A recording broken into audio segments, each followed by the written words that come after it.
Министрліктің бастамасы бойынша полиция әкімдіктер мен жұртшылық өкілдерімен бірлесіп, ағымдағы жылдың 14 желтоқсанынан бастап 1 қаңтарға дейін елімізде пиротехника атты профилактикалық іс-шара басталды.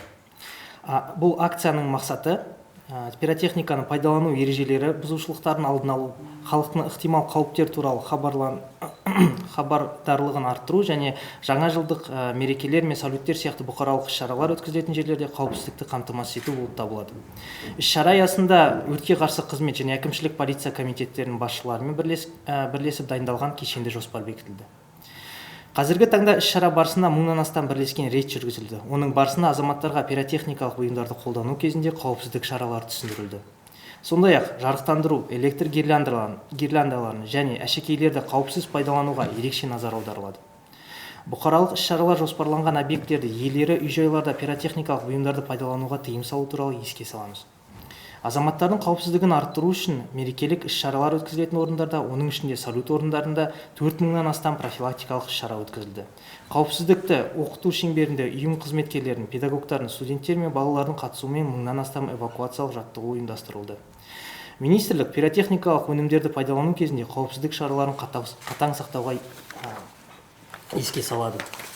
Пиротехниканы ғимараттардан, автотұрақтардан 50 метр қашықтықта іске қосуға болады.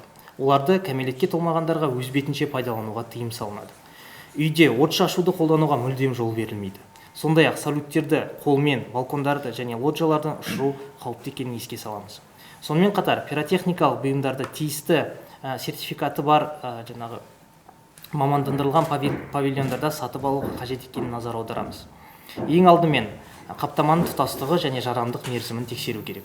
Пиротехникалық өнімдер дұрыс пайдаланылмаса, әсіресе тұрғын үйлердің жанында және ашық жерлерде қауіпті болуы мүмкін екенін есте ұстаған жөн. Фейерверк деген бір жеке статистика жүргізбейміз, бірақ әрине өзіміз көріп жатамыз. Ол жерде өзі өрт қатарына кіруі мүмкін, кірмеуі де мүмкін, бірақ негізінен осы жаңа жылдық мерекелік қарсаңында әрине от шашулардан бізде көбінесе өрттер пайда болды деп айту қиын, бірақ ондай фактілер бар. Негізінен айтып кеткенде алдында өрттердің шығу себептерінің негізгі бұл электротехникалық себептердің бірі болуы мүмкін. Ол гирляндалардың кесірінен де болып жатады. Егер де біз қандай да бір өрт қауіпсіздік сақтау бойынша айтатын болсақ, өрт қауіпсіздік сақтаудың негізгі ережелері бұл мысалы салют, фейерверктерді үйдің ішінде қолданбау. Қарапайым болғанымен, бірақ ол ережелерде бұзылып жатуы мүмкін. Және балкон, лоджиялардан салютты атпау туралы. Және де ол басқа жерлерге ондай бір ескертулер бар. Сосын екіншісі біз гирляндаларға келеміз. Үйде гирляндаларды негізінен әрине сертификаты бар гирляндалар алу керек. Неге? Өйткені ол жерде ол тексерілген, ол сертификациядан өткен. Және гирляндалардың тағы да басқа да бір тоқ көздерінің жану себебі ол үлкен нагрузка дейміз. Ол бір тоқ көзіне әртүрлі көптеген тоқ көздерін қосып қою, мысалы зарядка болсын, телефон болсын, холодильник, телевизор, тағы да басқа заттар, тоңазытқыштарды қосқанның кесірінен ол жерде қысқа тұйықтаудың пайда болуы мүмкін.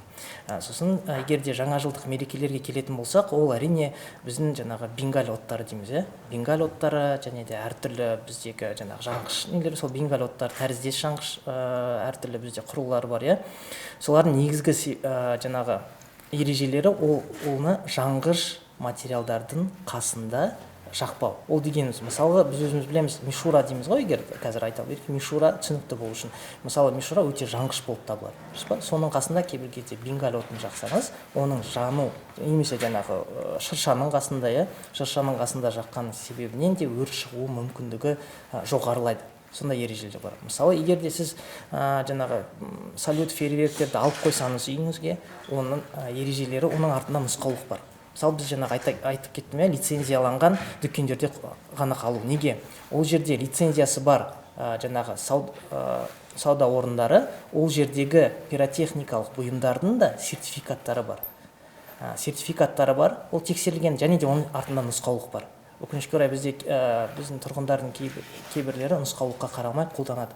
Нұсқаулықта негізі барлығы жазылған. Ара қашықтық қалай қолдану керек. Сол нұсқаулықты егер қолданса, ол да өрттің немесе басқа да төтенше жағдайлардың алдын алуға көмектеседі.